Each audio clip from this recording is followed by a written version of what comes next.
জীবনের সেরা উপদেশ। যেদিন কেউ চাকরি হারিয়ে চোখের পানি মুছছে, সেদিনও কেউ না কেউ চাকরিতে প্রমোশন পেয়ে দামি রেস্টুরেন্টে ট্রিট দিচ্ছে। লাইফে কিছু একটা করতে না পারার কারণে যেদিন আপনাকে ছেড়ে কেউ একজন চলে গেছে, সেদিনও কোনো এক প্রতিষ্ঠিত ছেলের কাছে কয়েকটা মেয়ের বিয়ের প্রস্তাব এসেছে। হাত পা গুটিয়ে বসে না থেকে সিরিয়াসলি এবার লাইফটাকে নিয়ে ভাবুন। আপনি যখন রাত জেগে দুনিয়ার হতাশা লিখে ফেসবুকে স্ট্যাটাস দিয়ে কমেন্টে সিম্প্যাথি আদায় করছেন, তখন হয়তো অপর প্রান্তে কেউ রাত জেগে ফ্রিল্যান্সিং করছে। আপনি কমেন্টে প্রচুর সিম্প্যাথি পাবেন, আর সে পাবে অ্যাকাউন্টে টাকা।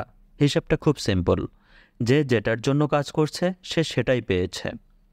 আপনি যখন স্টুডেন্ট লাইফে বাবার টাকায় বন্ধুদের সাথে মাস্তি করে দামি রেস্টুরেন্টে খেয়ে ফেসবুকে চেক ইন দিতেন, তখন আপনার কোনো এক বন্ধু ক্লাস অ্যাসাইনমেন্ট আর নোট নিয়ে ব্যস্ত ছিল।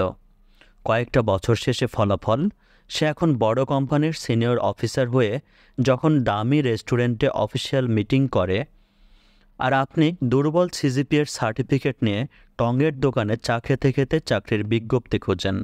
এতটুকু পার্থক্য তো হওয়ারই কথা। সুতরাং সময় থাকতেই যেন আমরা বুঝি সময়ের মূল্য, কারণ প্রত্যেকটি মুহূর্তই জীবনে অনেক গুরুত্বপূর্ণ।